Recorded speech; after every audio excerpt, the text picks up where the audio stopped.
Hashtag Kangaroos podcast. Here is your host, Dean Masich.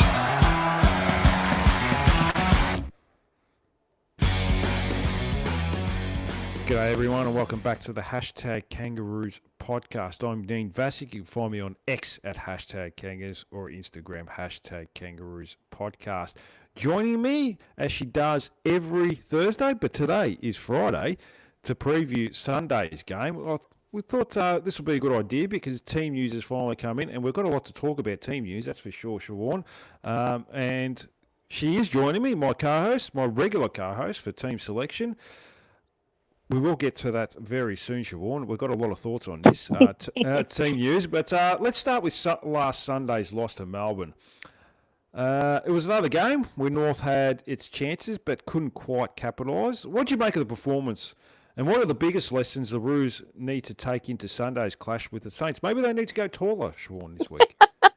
Hello, Dean. It's a real pleasure to be on with you. And it's getting to that time of the year where it is a little bit fatiguing watching the Kangas, unfortunately. That's sort of how I'm feeling. And I sort of said to you off air that it just feels really tiring at the moment because it seems like we're not learning from mistakes. And I'm sure we'll go through team selection. And I know a lot of the viewers that probably have some strong thoughts on that as well as myself. And I think the game against Melbourne was another missed opportunity. The Collingwood game certainly was an opportunity missed, and it just felt as though we started the game so well in that first quarter, especially Paul Curtis coming out, kicking the first two. It just looked like we were playing that brand of footy that got us so close to Collingwood. And then things completely changed. The script flipped. Now, I understand, and I will sound like Clarko here, that Melbourne are a good side, and they are. They're sitting in the top four at the moment for a very good reason. But in the same breath, it felt as though the way we played completely changed. We went a lot more safe. We turned the ball over a lot. Their pressure definitely went up. I don't know how many times we got the ball smothered, but I think the most frustrating part about watching us at the moment is that we are our own worst enemy. I'm not watching the game going, this team are just so silky smooth. I watch us and go, we just can't quite make things happen. There'll be a missed kick or a poor inside 50 or a drop mark or a decision that'll happen where we are the ones to shoot ourselves in the foot. But it also felt as though the game against Melbourne was somewhat lost at selection. It felt as though we were too tall. Maybe that's why we just couldn't run out the game because of who we had out on the park. But there were a lot of elements to it where it felt as though we were the cause of our own demise. And it was disappointing because we finished the game so well and got the margin back to be quite respectable. But it's that middle period of the game where the confusing part for me is I still feel as though we have a great brand and identity, but we can't execute it for 4 quarters. Either it's a coaching instruction or we can't run out the games. I can't put my finger on what it is, but it just isn't quite getting there. And it's at the point now where I know as a supporter base, we're all pretty fucking tired. We're all fatigued by how poor we've been. I saw a stat come out around how many times we've lost to the next clubs that we're playing against. Over the last 5 weeks, 0-48, Sean. Correct. That just shows how poor we've been for so long. And it feels that obviously we have improved as a football side, but to not get the wins against Collingwood and Melbourne suggests that we still have a long way to go, and the group needs to actually start winning those games to take that step forward. And I think there's a lot of back padding and a lot of, we're getting there, we're in these games. But no, we need to start winning these games because it's not good enough when we don't, especially when we start the first quarter the way we did. There's a few individuals we can get into as well, but this probably ties into selection, so we can speak about it then. But I feel as though there's a lot of, and we say this all the time on this podcast, Dean, you and I have the square peg round hole twins at the moment, but it constantly feels like a problem where the team doesn't seem balanced or settled, and it's really impacting the way the game plays out. Well, it was interesting. Clarkson even effectively said last week that, we're too tall probably up forward. Like, he didn't say it in those exact words, and the ball just kept getting bounced out. We didn't have a small forward. And yeah, we will get to team selection this week, but you kind of almost admitted that, yeah, we probably got it wrong at selection, going to 4 tall fours. Now, Matt Whitlock, he's a promising young talent. He's done a couple of nice things. My fear here is, Siobhan, now I've thought about this long and hard. I've had a lot of time to think about things, looking at team selection, is David King, and you mentioned this, and I'll get to what you mentioned when he did get selected. David King comes out on Tuesday and said, "Where's Matt Whitlock at? You invested a lot in this kid, and he hasn't played a game this year. All of a sudden, his form has been pretty average in the VFL. James Tarrant has shown a lot more than he has in the VFL as a key forward, and he gets picked that week, and he's been in the side for, well, it'll be 3 weeks in a row. You mentioned, I think it might have been last week, maybe the success of Jack Whitlock has put pressure on the club to pick him. I don't know what they're doing with that. Like, it's so imbalanced. Like, you don't have to, you don't have to feel pressure. Look, we're not going to. He'd probably be the safest player on the list because Brady Rawlings is going to delist him to prove that he made a mistake selecting him. No chance. But you don't need four. I've never heard of a team play 4 tall forwards and winning a game of football. If anything, the game's going the opposite way. Teams are going smaller in the forward line. They're just playing the 2 keys. Richmond won a premiership. Their first premiership, what was it, 2019 or whatever it was, 2018. They won a premiership with 1 tall forward, Jack Rewalt, and a bunch of smalls just putting a ton of pressure. All they needed Jack Rewalt to do was bring the ball to ground. All of a sudden, we're starting to think the opposite. There's no forward synergy there. There was no forward synergy last week. They were all in each other's way. They didn't know their patterns. And the ball just got bounced out of there pretty much after the first quarter at will. There's a couple little things. I think Jake Lever did a throw. There's one that Paul Curtis kicked from a ground ball get, and Harry Sheasel got a ground ball get. But other than that, it's just, I don't know what they're doing. And that's what cost them the game last week. That's what I felt anyway, Siobhan, because there was an opportunity to win a game. But after the first quarter, we never looked like barely kicking a goal except for the last 2 or 3 minutes when we got a few centre clearances. Yeah, they're all really great points, and it raises the point where, again, I don't want to come on here and be really negative, but has the game gone past Clarkson in terms of the way he's coaching and the way he's selecting the side? Yeah, because, I mean, you're right. The game now definitely is about, and this is why the dropping of Riley Hardiman is so astonishing to a lot of us, is that the game is about driving off half back. And I mean, I'm not coming on here to bash Colby McKercher, but he had about 4 disposals to 3/4 time.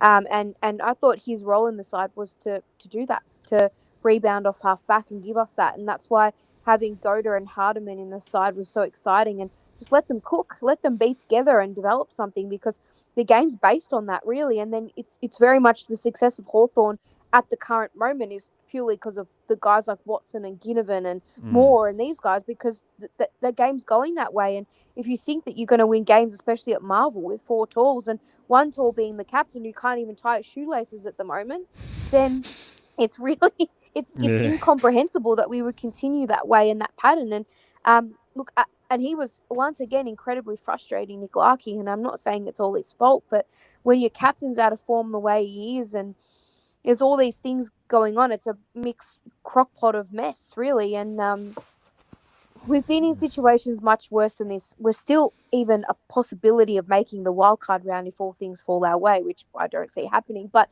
it's weird to be sounding like this, but it just feels as though we're shooting ourselves in the foot on a regular basis. And you mentioned something off air, Dean, and in the podcast that you did earlier in the week around relying on certain individuals to continue to perform to a really high level. I just don't think we're playing as a team, and that's probably why we're not getting results either.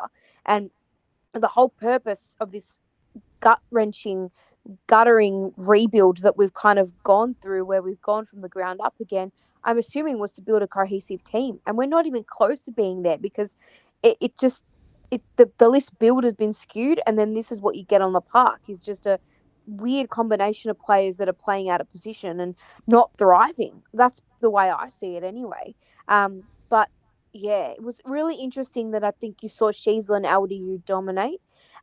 It felt very frustrating watching the game against the D's because it felt as though we just let Kosiah Pickett run around and do what he wanted, especially for the first quarter. I was thinking, what are we doing? And again, I think we constantly get beaten by what we know, and it felt like that with Dacos the week before. And we've always said, I think that's why when we had Ben Jacobs in the side, it was a bloody revelation because we were able to put some work into that sort of player. But it always just feels like we get beaten by what we know will happen.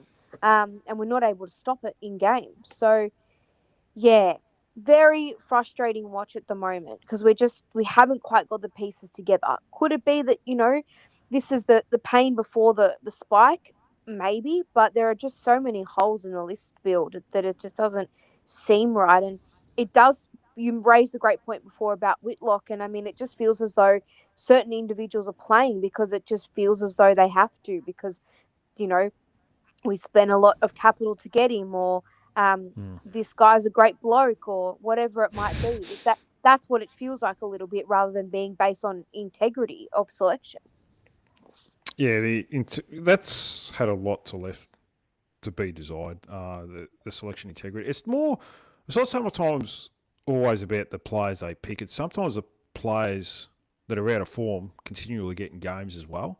And, when we've had poor games, like that Fremantle game, like Griffin Lake should have been dropped straight after that, having a laugh or whatever he was doing after the game. He was horrible. And then he got picked the next week against West Coast, and he was even worse.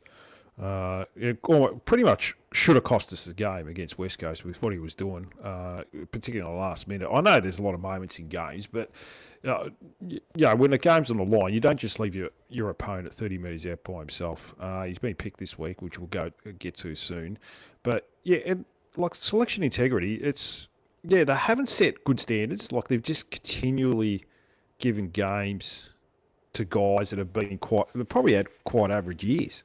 And Cameron Zurhaar has been one of them. And sometimes you just have to make the big call. If you want to set higher standards and not just pick Cameron Zurhaar, Luke McDonald, a great guy and so forth. You don't have to pick him when he's available. If there's players in front of him like Josh Goad or Riley Hardiman, which we'll get to soon as well, pick them. They've got more upside than Luke McDonald. So it's been quite poor. And you mentioned Clarkson. Right now, he's coaching like the game has gone past him. Can you tell me what the brand of footy that we play is? Like, is it what are we doing? Like, what's the identity of North Melbourne? It's look, as far as I know from what he said, probably in the last 12 months, is just trying to compete in a contest. And if you compete in a contest, you're in games of football, which is almost effectively saying that if we win the midfield battle, because we've got a highly talented midfield, we're a chance to win games. And winning games just on talent, it's not going to get you very far in an AFL. Every team's got talent now, or they're growing talent. Relying on Harry Sheasel, LDU to get 80 possessions between them, Tristan Sherry to get 10 clearances, 10 tackles. It only gets you so far. I know we're going to have a good midfield for a long time. And we'll talk about Finn O'Sullivan soon, very soon after this. You probably will win your fair share of games of football. But there's got to be, like you said, I don't know what the brand is. Sometimes we try to go, like that Fremantle game, straight after that first quarter, we just completely went in their shells and said, all right, we're going defensive now. We're leaking too many goals. And you're playing average teams. You played average teams after that and barely got over the line against some of them in less than convincing fashion. You beat West Coast by a point. Probably should have lost. Another 2 minutes, that game would have gone. Essendon, what did we win by 2 goals? Every other team seems to be smashing it by 10 goals plus around that period. I know they won on the weekend. Probably a lucky win. And Richmond, you won by 3 or 4 goals, and they're probably looking towards next year anyway, half looking. Yep. So it wasn't they showed signs against Collingwood that they can take the game on, but it's still relying on Harry Sheasel. It's still relying on your midfield to win games. And that seems to be their brand. Oh, well, as long as we compete in a contest, we're always a chance to win. But do you see anything different there, Siobhan? No, I think that's a really great point. I think that's a really, really good point. And I think, it's more for me, the change in the way we play seems to change too often and in game, and it's just strange. I can't put my finger on why, and I think that's why I was very confused on the weekend, because it felt like they thought they had the game won at quarter time, and they came out in the second quarter and just refused to do what they were doing so well and taking the game on and taking risks and using the corridor and moving the ball with more authority and being sure of themselves. And it just felt as though they overused the ball a lot, put the next person under the pump, and bang, they were either tackled or turned it over. So it was a little strange to watch. And yeah, I completely agree with what you're saying about sort of players that don't deserve to be in the side. But I mean, I think the frustrating part is you got someone like Ollie Griffin who could not be doing any more. And there must be things that we're not aware of. And I could just be talking smack to you. And there's certain metrics and things that they're required to do that they're not or haven't been or whatever it is. But from the outside looking in, I would much rather lose a game of footy playing Ollie Griffin and playing Riley Hardiman and doing all these things where they might make a mistake than watch Griffin Lowe continue to make the same mistakes that we've watched for so many years. So I think that's where it gets frustrating. And if he is playing to save his career, Alistair Clarkson, and earn another contract, it's just, why would you do the same thing that lost us the game last week? It doesn't make any sense. You've gone taller and more silly at Marvel against the Saints. I mean, what? It's nonsensical to me looking in. But, they could all put egg on our face a little bit this week. But even if we won, it still wouldn't feel as though it's exciting. No. That's the frustrating part. The team just seems to bore me at the moment. Well, I think I mentioned off here, if Sheasel, LDU, Foss, Sherry, I might have mentioned before, if they're close to the best four players on the ground, you might be a chance to win. Outside of that, you're not going to win with a team like that. But we'll get to that in a minute. We'll try and get some positive news out here. Finn O'Sullivan. Now, he's recommitted to the club until the end of 2029 after turning down an incredible 8-year, $15 million offer from the Tassie Devils to become one of their foundation stars. If that's true, it's a massive vote of confidence in where his football we've just bagged the club, but it's probably a confidence where this football club has the potential to go. It's exactly the sort of commitment North supporters want to see from young players. Got the potential to be one of the elite midfielders in the competition. Still a young kid. Him and Sheasel, LDU, that's a good midfield to build from. He might change his mind, though, Siobhan, after seeing team selection this week. But at the moment, no, he's there. In all seriousness, what was your reaction to the news? How important is it for North Melbourne, not just from a football perspective, but from a cultural one, that a player like Finn has reportedly knocked back that sort of money to stay at Arden Street? Bloody awesome. Like that really... if the rumours are true and that's the money that he turned down, not just the money, but even the opportunity to be, I guess, a foundation player of Tassie. And I'm sure they would have been offering him a lot, because I think that also goes to show his standing in the game, that he is viewed as one of the best young players going around. And he absolutely has the potential to be the best of the lot. He's just got everything: athletic, good ball user, very smart decision maker, can tag, can win his own ball. He's got a lot of very positive traits. So to see him commit to the club and turn down what seemed to be a huge offer says a lot about maybe what we're not seeing. I mean, it's all very frustrating for us at the moment, but I think if anything, the one thing Clarkson's done that no one can ever dispute is bring the club together and provide a bit of stability and a bit of harmony when we really needed it most. And maybe that's why he signed on, because he can see that the group is heading somewhere, and I think there is a great culture and a great bond amongst the players. So that's fantastic to see, and he's a very important piece of where we're trying to get to. So to see that is a great vote of confidence. And I think what we've always done really well as a footy club is we haven't lost players. I mean, there are arguments around Horn Francis and Mackay and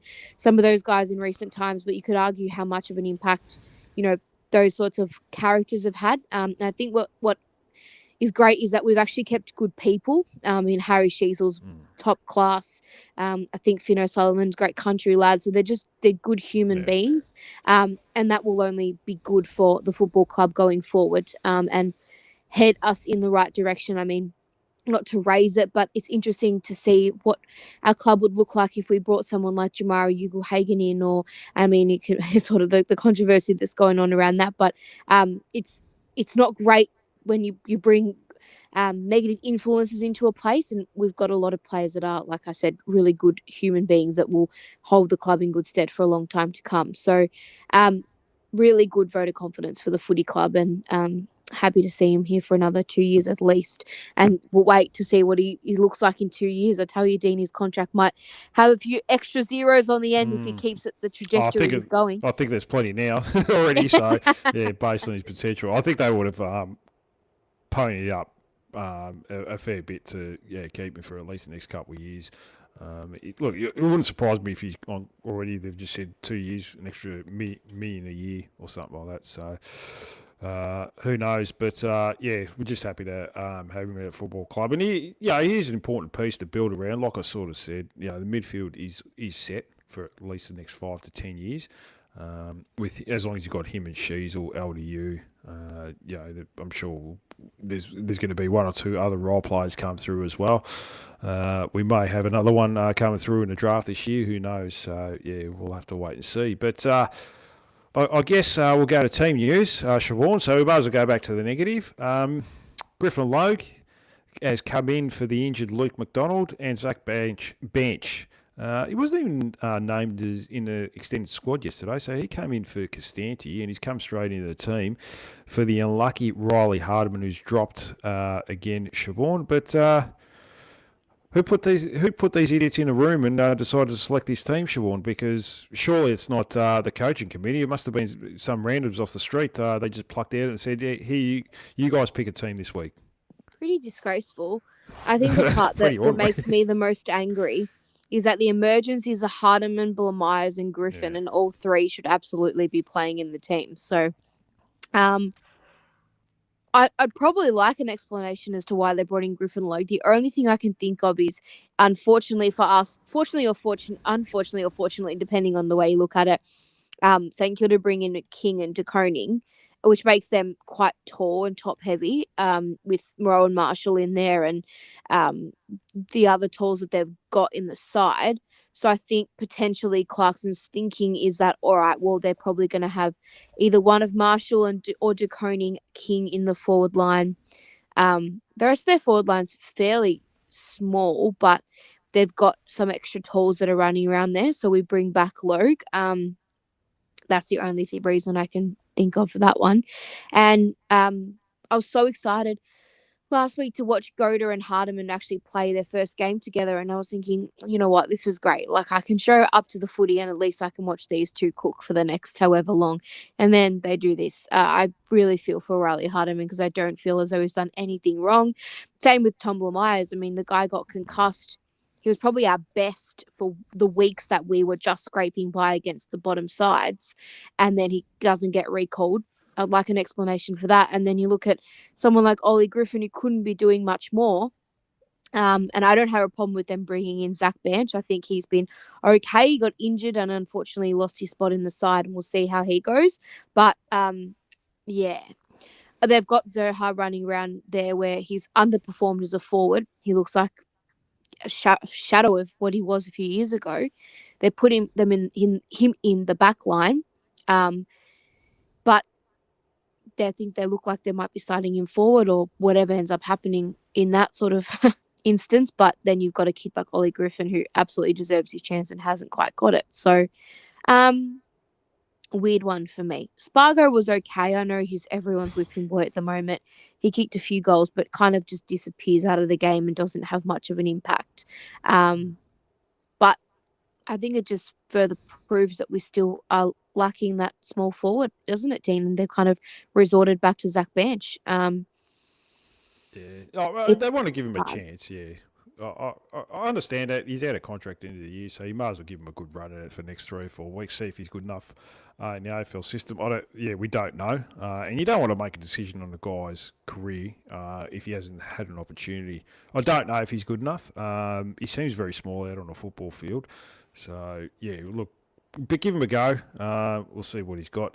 Patrick Hall has come into the chat. He's frustrated that Blamires didn't come in for Whitlock. He said, "You are 100% correct, King, and De Koning back has resulted in Logue back."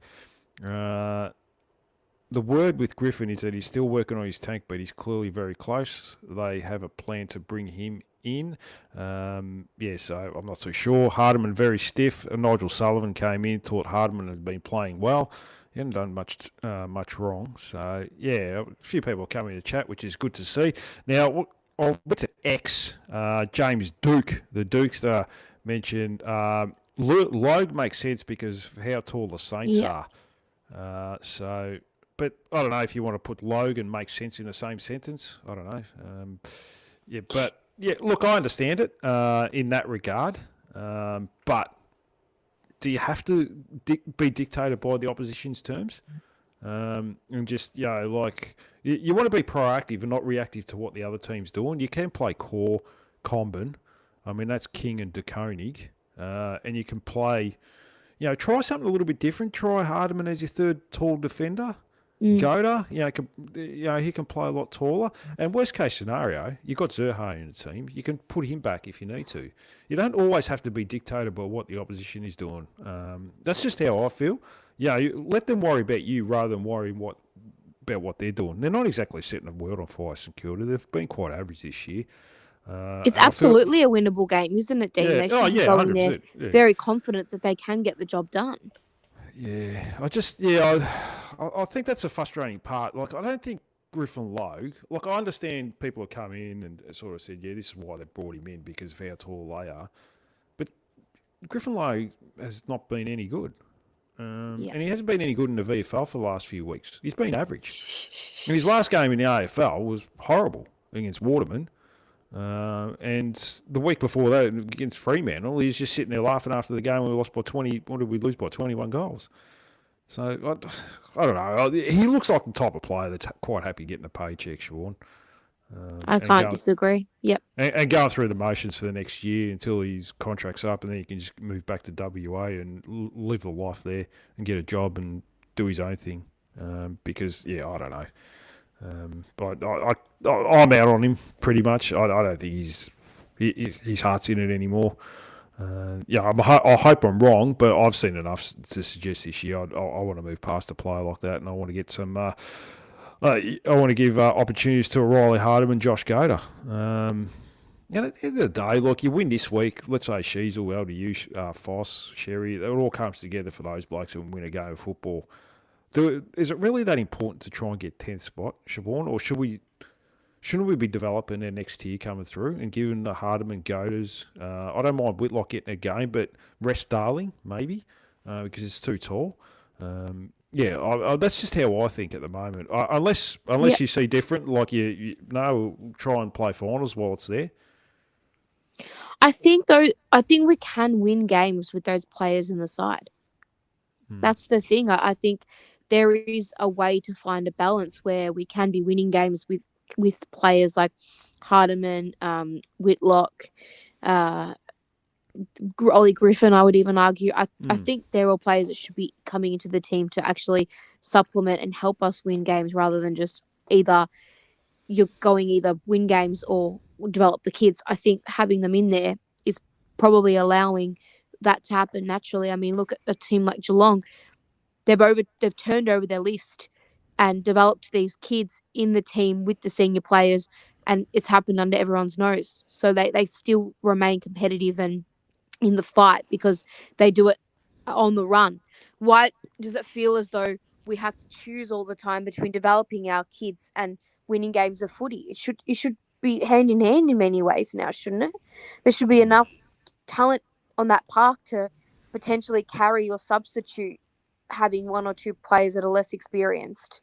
That's, I think, where it becomes quite frustrating because, I think we're all in this sort of mindset, we either lose or we play the kids. I think we can do both now because we've got enough talent. But, I think we do rely so heavily on that talent to get us over the line, don't we?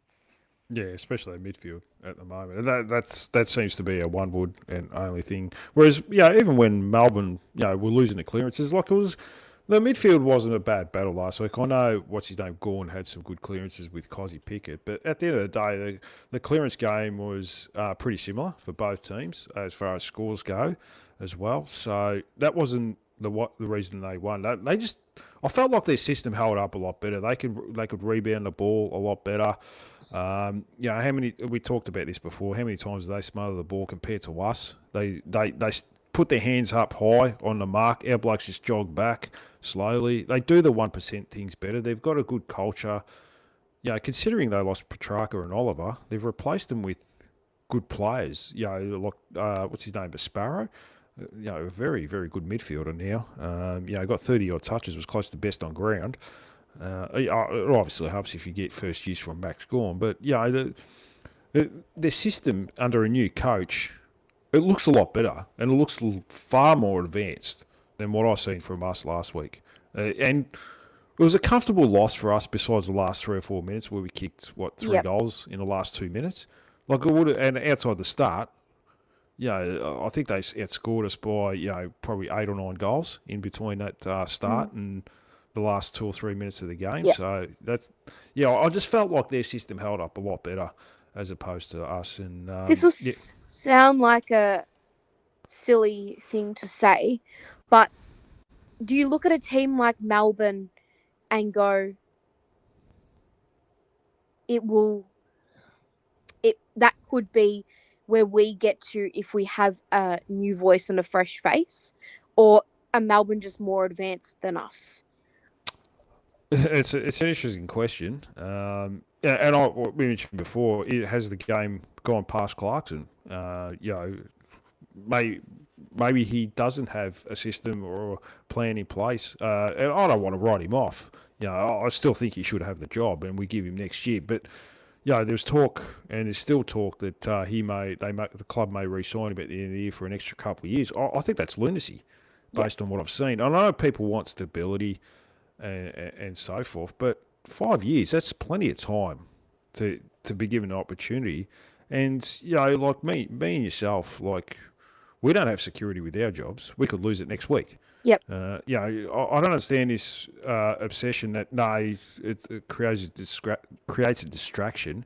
If he's going into a contract year, he goes out of contract next year. I don't think that's the right mindset to have at all.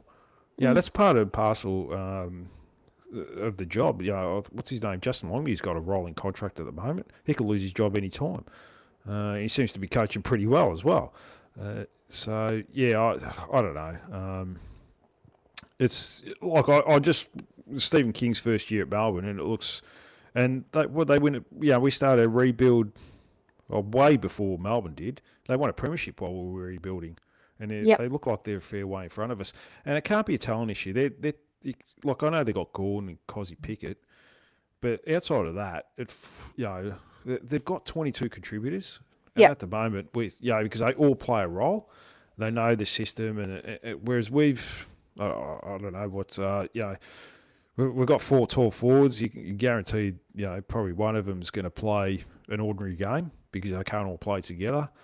You probably have to think Griffin Logue's not going to do much on a weekend, so you rely on your top tier to carry those last 3 or 4 players because you're probably not going to get a contribution from them. So, and maybe I'm being a bit harsh on some of these players, but that's just how I see it at the moment. So like I said, I hate being negative about it, but I've gone on X and a number of people left comments, and not one person has made a positive comment about team selection this week, Siobhan. It's a weird one. I'd like an explanation. I think sometimes journalists don't ask the questions that a lot of us supporters are thinking, do they? Like, I have a lot of questions around what the thought process is, and I'd love them answered, because I refuse to believe that it's just stupidity, because that's what it feels like. But I refuse Ignorance. to believe that's what's happening. Like, I just don't think that's the case. But it's hard to see otherwise when you look at it on paper. what's his name? Patrick Orwell came in. Whitlock isn't best 23 in my honest opinion. We don't know because he's the fourth tall forward. It seems too imbalanced for him to thrive, so we don't know if he's in the best 23. I've seen enough of him to suggest that he's got talent, he's got skill. He's got no opportunity at the moment. He's got no chance of thriving at the moment. He mentioned Petrarca and Oliver were cultural cancers. Maybe Oliver was. I don't think Petrarca was too bad. He started talking up a bit towards last year, and the fan base has lost patience. Sadly, it looks like I've lost patience, haven't I, Siobhan? It's just that we show up every single week in the hopes that something will be different. And I'll be honest with you, it got to the end of that first quarter, and I thought, all right, we found our mojo back. We've started this game the way we seem to have ended the Collingwood game, because I think if that had gone for even an extra minute, we probably would have won the game. And I know how well we play Marvel, and don't forget that was a big advantage in that game as well, considering how the Demons don't play there very often. And we've got another chance at Marvel this week. So it's kind of had all these protective mechanisms, and that's why I fear maybe we've all been sucked into a false sense of security or of lustfulness that we've improved a lot more than we think, because we've played very well at Marvel, because we've seemed to have played a lot of games there and against teams where it's been their home game, and we've had that great fixture and all these things. But if you look at it, and I don't necessarily agree with Damien Barrett a lot of the time, but he did raise some interesting points around, well, have we beaten anyone above us on the ladder? No. Now the Gold Coast is sort of, they haven't won a game since we played them. So there's a few question marks around all of those sorts of things with us as well. That how much have we actually improved, or how much have we improved because we've been given a nice helping hand, deservedly so, with the fixture. Yeah, it's a cream puff draw that's got us 8 wins, and not too sure if that's a big contributing factor, Siobhan, in where we're at now. Patrick said Whitlock has plenty of talent, but needs a lot of bulking up and development still, which he can do in the VFL. I'd rather see Blamires or Hardiman for him, who are best 23. Yeah, Bailey Scott, Siobhan. I mentioned him. I'd rather see Blamires in than Bailey Scott. Yeah, he hasn't been in the side, hasn't really even been in the picture all year. And he's had a good purple patch in the VFL, playing predominantly right in the centre square. He didn't play that in the AFL last week. He's gone back to the wing. But what's the upside in that, playing him? We know who Bailey Scott is. I'd rather Tom Blamires get in the game on the wing. And Tom Blamires did nothing wrong. He got a concussion. And, it feels like it's a lot harder to get into that team, because get out of that team than it is to get into the team. Because once you're in, it's very hard to get out unless you're a 20, 21-year-old kid. It's a very strange one, isn't it? I thought he didn't do anything wrong necessarily, but I really thought Blamires would come straight back in. I think for the future progression of this club and this list, I think Blamires is more the future than Bailey Scott. I think he would have been very unlucky to get dropped, considering he didn't do anything necessarily too bad. But he's been off the face of the earth for a year and a half, hasn't he? And then all of a sudden he kind of reemerges.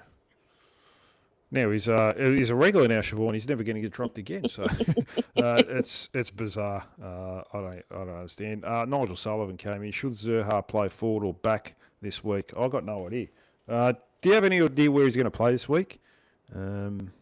I'd like to see him forward, but then that forward line would then be Trembath, Larkey, Whitlock, Darling. That's pretty amazing in terms of how quickly the ball's going to get rebounded out of there, if you want my personal opinion. And if they play Nassau half back, I'm afraid of how quick that ball's going to ricochet out of there. And to be fair, I think one of St Kilda's biggest strengths is their speed. I think they play Marvel really well, because whether it's Brad Hill or Max Hall or these guys, they're quick and they defend bloody well, that's for sure. So they better be prepared to chase and to bring the ball to ground and lock it in there, because it felt as though sometimes you blinked on the weekend, just gone, and the ball was gone. Yeah, look, we've got a tall team, so and I think I mentioned off air the teams are getting smaller and faster. We seem to be going the opposite way to the Yeah. modern game and going taller and slower. So Patrick Allwood said maybe they're seeing if Scott wants a contract to see if he'll get a contract next year. Is my guess. Well, we know the player he is. I don't think he's all of a sudden going to be an A grader. So they know who Bailey Scott is. It's up to them if they want to give him a contract, if they want a senior bloke who can be a depth piece next year. Because next year it's going to be the same thing. He's going to be out of the team. He's not a best 23 player right now. I don't think he's close to that, but yeah, who knows? Who knows with Brady Rawlings? I don't know. If we got Dan Houston nominated North Melbourne, we wouldn't have got Finn O'Sullivan, Siobhan. So that's where Brady Rawlings is at, because he was happy to give up that draft pick for him. Matthew Mill came in on Instagram with selection. He said, completely bizarre, must play Hardiman every week. I don't get it. And Peter Flaherty said, interesting. So, yeah, a lot of people are questioning selection integrity, that's for sure. I'm getting a lot of messages from people tonight about selection integrity and where that's at as a football club. So, Do you feel as though that maybe, and this is just might be a cop out entirely, but there's an element of, well, some of these guys need an opportunity before we make a decision on whether or not they're going to be here next year and for the years to come? the only one I'd probably consider that for would be Zach Bench. Or Scott? But like I sort of mentioned, we kind of know who Bailey Scott is. Yeah. It's just a question of, do you want him as a depth piece next year who can fill up a number of roles, or do you just want to draft I think we're going to get Daniel Harris's kid. So we have to delist some players. Yep. And I don't think Bailey Scott's not a best 23 next year. I think he's probably your 30th to 35th list player. So I'd rather get Sam Harris in next year if you need a draft pick, because we may need to get McCartney's kid as well, who's coming off. I think he's coming off an ACL, isn't he, or something like that. He's out for the year. So yeah, he's a key position player. So we've got to get rid of some players. We may bring some in. It doesn't look like we're bringing anyone in at the moment. So the bar seems to be getting lower and lower as far as getting free agents in, from what I hear at the moment. So yeah, that's the worrying part, isn't it? Because I just think to myself, where's the development going to come outside of the natural progression of guys that get more games and another preseason under their belt? I think we do still need more talent through the door to get to the stage of finals. Do you think that's why they're playing something like Bailey Scott? Do you think, we want to see what he's got? Look, I don't think that. I think they're playing him because he brings experience, and they're worried about playing a kid. They know what Bailey Scott brings each week, rather than actually playing a kid who's probably got more upside, but maybe more downside as well. He might, because kids generally are inconsistent. Yep. Yeah, no, that's a fair point, Dean. That's a very fair point. Yeah, not sure. But it's not aligning with the fan base. I think there is, at the moment, a huge divide between the club and the supporter base in what we want to see and what we're seeing at the moment. Just before we move on, Nick Larkey, you mentioned him. I think the frustrating thing for me is, Siobhan, I'll get your take on him at the moment, is I know he's not kicking for goal. He seems a bit short on confidence, to say the least, at kicking goal. It's more when the ball goes to him. Every contest, he seems to just go straight to ground, and he's out of the contest. Whether he's feigning for free kicks or he's just fallen to ground, I'm not too sure. But it's the number one rule of AFL football, when I got taught as a kid in junior football, is keep your feet. You're always in the contest. He seems to be going to the ground far too much for my liking. It's quite frustrating. And they're trying to push him up the ground, but I don't think he can play any other positions besides full forward, Siobhan, because he's dropping marks up the field. His skills aren't great, and generally he just slows the game down. When he does get it up the field, he just goes long down the line. So yeah, he's a bit of a concern at the moment, Siobhan. I felt as though watching him on the weekend, Dean, and I don't say this lightly, but it's almost like we have to shoot Bambi and just allow him to go back for 1 or 2 weeks and dominate, get his confidence up, make him feel like himself again, because it just isn't doing him any favours putting him out to get slaughtered every week. That's what it feels like, because it's just he's so down on his own form and belief in his own ability that he's making uncharacteristic mistakes. He's getting angry at himself, getting angry at his teammates. And you're right, he's so hesitant. He takes a mark and he takes an hour to decide where to kick it. And by then, all the opposition has rushed back and everyone that was free or the options that he had are gone. So they are trying to, I think, play him further up the ground to allow him to mark the ball and get a bit of confidence in himself and all of those things, which is, I understand what they're trying to do, but come on, Dean, it doesn't look like the same player out there. I'm convinced that taking on the captaincy at the Kangas is like a curse, because everyone that gets it seems to just lose their way. And I don't know if that's the case with Nick, but I've never seen him kick so poorly and be almost like a stunned mullet when he gets the footy. Yeah, deer in the headlights, isn't it? Like he does, Yep. almost doesn't want to go for goal because he's just really poking at the football right now. So, look, he's going to have to turn it around. That comes with the territory. He's on a lot of money, Siobhan, so it's hard to feel sorry for these players. And I guess at the end of the day, he's captain of the football club, so there's no excuse for poor No. performance. Maybe next year we give the captaincy to Griffin Logue, Siobhan.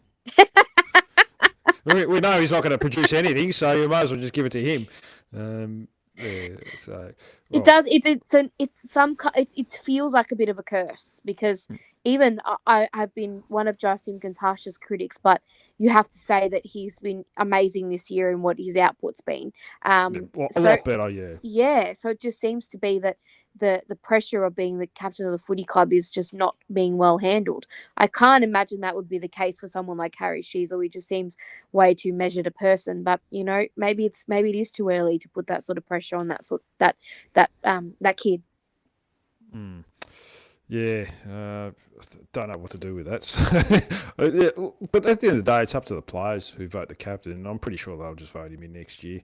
So we'll have to wait and see. But we'll move forward. Who have you got as a potential match winner this week? It's been a bit hard this week, Dean. I had to give it a lot more thought than I usually would. I'll say Charlie Comben. I think he's a very interesting footballer because he can do a lot right and he can do a lot wrong. He frustrates, makes some silly decisions when he's frustrated, but he also looks to be the player that makes a big difference back there for us. I noticed that against Melbourne as well. I mean, he, to me, is the dictator back there about what goes on. So, he'll have an interesting job because, I mean, I wouldn't be surprised to see Mason Wood come out and kick 5. That would just be the cherry on the cake to what's been an interesting why not? weeks. Revenge game.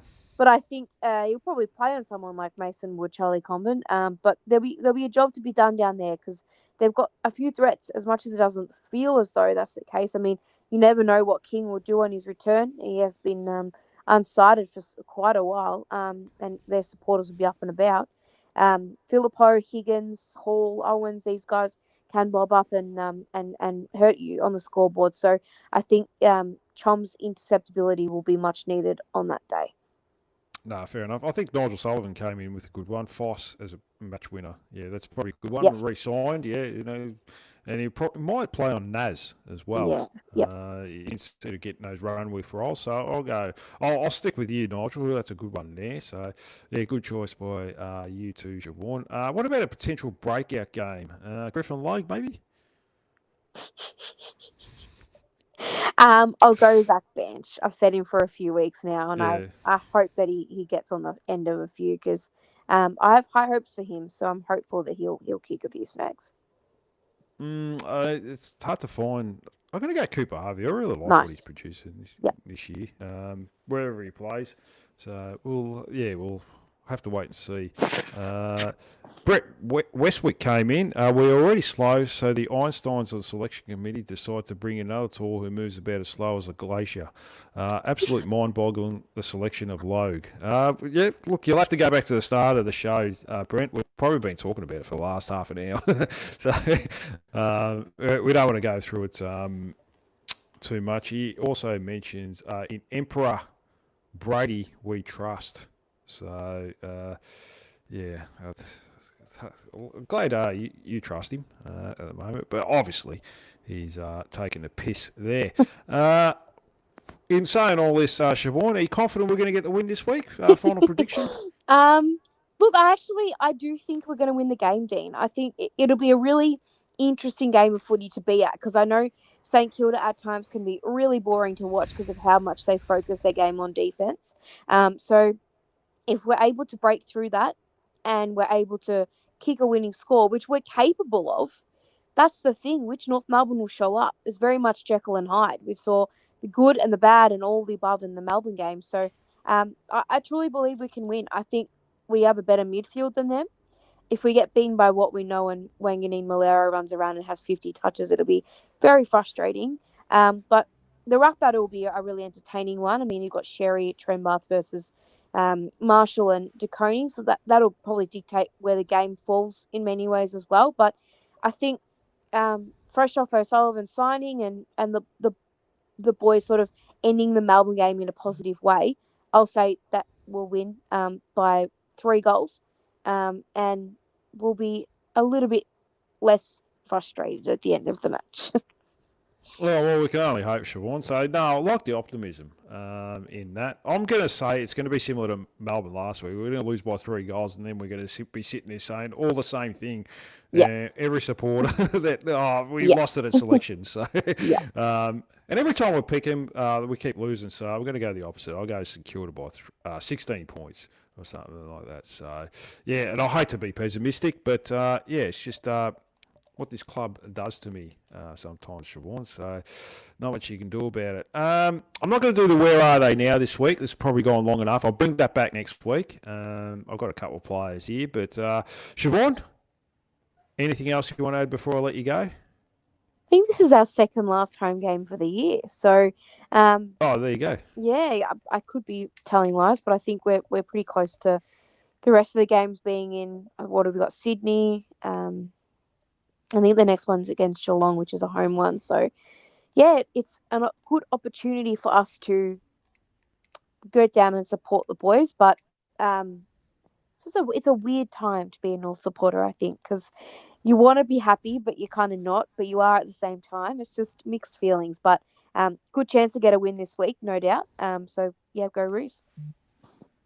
Yeah, well, we've got Hawthorn next week, haven't we? So, God, that's going to be bad. That's going to be really bad, Siobhan. It's in Tassie as well, isn't it? So, that North Melbourne versus Geelong game coming up in a few weeks. The AFLW Round 1 season, their first game will be the curtain raiser to the senior game. So you probably have to think it'll be a Saturday night, and the ladies will come on in the Saturday afternoon, probably around 4 o'clock. So that'll be good.